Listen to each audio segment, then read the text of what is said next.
Hello, my name is Sahil, and this is my submission for the subject of artificial intelligence. So, I'll be presenting my project titled Analyzing Systemic Risk with News-Driven Knowledge Graph and Propagation Algorithms. So, our system is targeting the fintech industry. So, in today's time, the global financial ecosystem is an deeply interconnected web. So, an entity, whether it be a company or an individual or a location, is not an isolated entity in today's.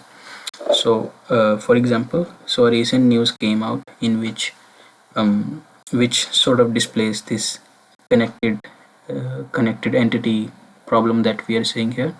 So Nvidia recently uh, invested billions of dollars in OpenAI. OpenAI recently contracted Oracle for their cloud infrastructure and spent billions of dollars in the contract. And Oracle again bought Nvidia chips from Nvidia, which were worth billions of dollar. So in this particular instance, no one is gaining or losing money. The money is just being shuffled around in the companies. So an end user might not see this interconnected issue. So these connections are sort of hidden beneath news in this case, or maybe financial releases. So these connections often pose a risk for end user and often are not visible to the end user until some crisis occur. So the goal of this system is to automate this discovery of the sort of ripple effect which is caused in today's interconnected financial network. So for the proposed solution, the goal here is to transform the raw text into a dynamic risk analysis tool. So we planned this to do this in three phases. First phase is ingestion. So in this phase, we'll be taking in raw text, for example, a news article in our case, and extract financial relationships from it. So we will be extracting relations like Sundar Pichai is CEO of Google. So this is a triplet. And second phase is graph knowledge. So once we extract the triplets, we'll be building a financial knowledge graph or FKG to map entities as nodes, and entities can be companies, person, geolocation, and relationships as edges. And relationships can be, for example, founder of, subsidiary of, parent organization of, CEO of, headquarter of, etc. And third phase is we will be building a ripple calculator algorithm to quantify that when, for example, a negative event occurs on one node, how does that negative event propagate through the network we just built in phase 2. So for methodology 1, that's the relationship extraction phase, we use the FinRed database. It has about 5,000 or 5,700 to be exact rows of data rows. So each data row contains one news article and second relationships in that news article. We'll be using the SMARTY model. So it means slot based method for accountable relationship triple extraction. So we use this model because of its slot attention mechanism. So slot attention mechanism is basically it sort of like creates buckets uh, when it is trying to extract the relationship, and as it goes through the news article it keeps on filling those buckets, and each bucket is in relationship. So it's better than standard pipeline because it sort of treats relations in the sentence as a set to be predicted simultaneously. So for in our case we set it to use 15 buckets, so it will be trying to extract 15 relations in each news articles. So all these 15 relations are extracted parallelly instead of extracting one relation at a time. So that's why we use the SMARTY model. And for the training part, we achieved a 73.10% F1 score on the test data, and we can see the test metrics on the right hand side. And the second phase for building the graph phase. So we processed about 350,000 news articles. So our process is that we grab one news article, we use the smarty model via a web API and extract the triplets, and for each triplet process the triplet, save that triplet to the database, and we do this until all the triplets are processed and until all the news articles are processed. So in this process we hit a roadblock in the entity in the or the normalization or processing of the triplet phase. So we figured out, or we saw that often a single entity is for a single entity. News articles often use multiple acronyms. For example, for Google, the Google ticker GOOL, news articles can use Google term, they can use Alphabet Inc term, they can use, for example, Google Photos, Google Maps, etc. Even though there are different acronyms, they all map to the same entity, that's the Google. So as a solution to this problem, we created an separate algorithm, entity resolution algorithm. So how it works is in that it takes the raw entity name into its input, for example Google Photos, and we use the spaCy and near model, that's name entity resolution pipeline, to figure out what type of entity it is. So it gives us that, if it tells us that this is an organization, we search for the exact search in the exact ticker dictionary. So if let's say the news article used the term GOOL, this is the exact ticker for Google. If it is in our ticker map, we use that directly. If it is not in our ticker map, for example the input was Google Photos, we try to find that in our map. In this map we have names like Google, the long names basically, Google, Apple, etc. And we have an additional dictionary in which we save some acronyms. So this was created manually using some dataset, and it contains dictionary like Alphabet Inc. So Alphabet Inc. means Google. So we have created a manual dictionary for that, and we try to find the input or the raw entity in that dictionary. If we find that in the dictionary, we use that. If we don't find the dictionary, we try to do fuzzy search. So for example, Google Photos and Google should match, so we try to do a fuzzy search between this, and if a fuzzy search is found, we use that. If the entity is not found in any of these three stages, we treat that as it is a new entity, and we use that as a new entity and add that to the cache again and use the new entity.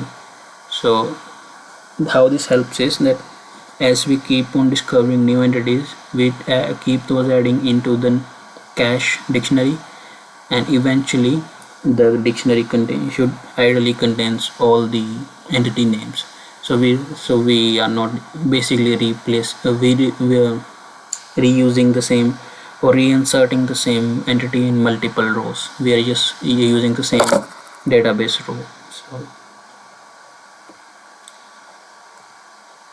and the third phase is the ripple calculation phase.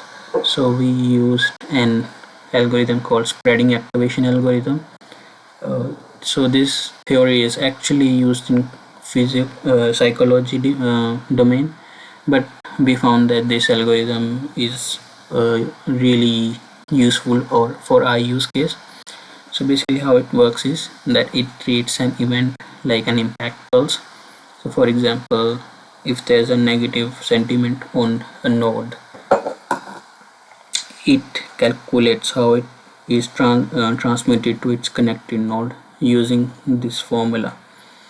So the new impact, so if let's say node 2 is connected to node 1, the node 2's impact is calculated by the current impact, that is node 1's impact, into transmission weight. So transmission weight is like we have created a table in which we decide that how an entity is related to another entity. So for example, an parent organization or a subsidiary has a high transmission, zero point 0.9. So these two are highly connected, and one in the impact on one node is transmitted to another node with a 90% transmission rate. Or let's say a competitor relationship. So a negative impact on one node is a positive impact on its competitor. So we set its transmission rate to be 0.2. So we change the sign or the negative or positive of that impact. So that's the transmission rate, how much another node is resistant to the impact on this node.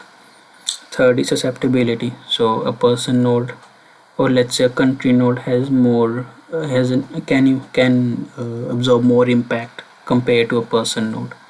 So when an event is transmitted to a company, it is absorbed by the country because the country is a huge geological place compared to a person, which is a single individual. So that is susceptibility. We have created a table for that as well. And fourth is global decay. So it's basically just a global decay so that we are not stuck in some infinite loop. We set that to 0.8. So using this formula, we calculate how the impact is being transmitted to its nodes or to its children. And for the implementation part, we are using Python for Python with fast API for APIs. We use APIs so that we can develop individual phases in its own isolated environment instead of developing the whole project all at once. So we develop one phase, expose that phase using some APIs, develop second phase, expose that phase using and another API, and develop third phase and use the first two APIs to build the UI for our end user interface basically. And for database we use Neo4j because it's a graph-based database and it has inbuilt pathfinding and traversal in that, so that it was an easier choice for us. For frontend we use some vanilla JavaScript HTML to create a UI, and and we use real-time WebSockets for streaming the ripples in real time. And the final results were that we extracted about 200,000 entities, 755,000 relationships. When most dominant entities were organizations and persons. Most dominant relations were headquarter relations and headquarter locations and product produced.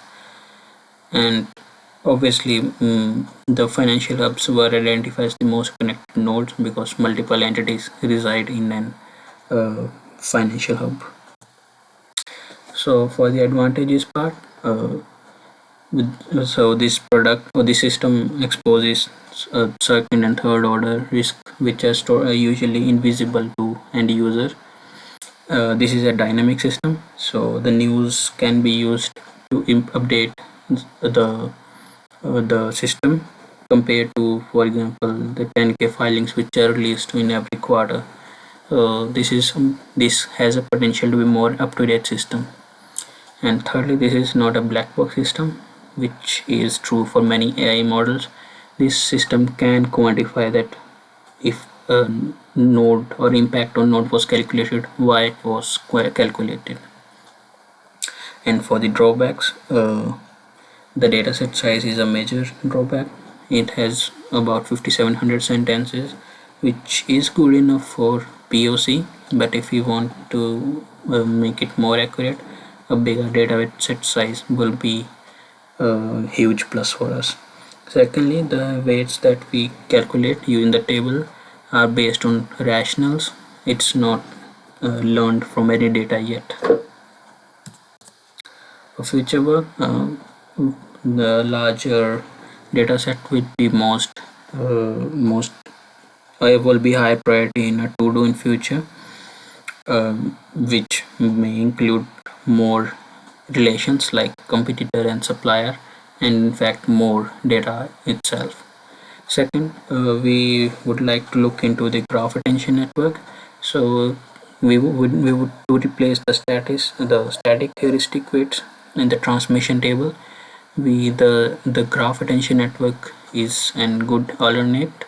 So rather than keeping it static, the graph attention network will try to learn weight for each entity based on the historical market data. For the summary, we successfully built an end-to-end prototype which translates unstructured news into actionable news intelligence. And for the impact, we demonstrated that combining state-of-the-art NLP model with modified graph algorithm can automate systematic risk simulation. Thank you.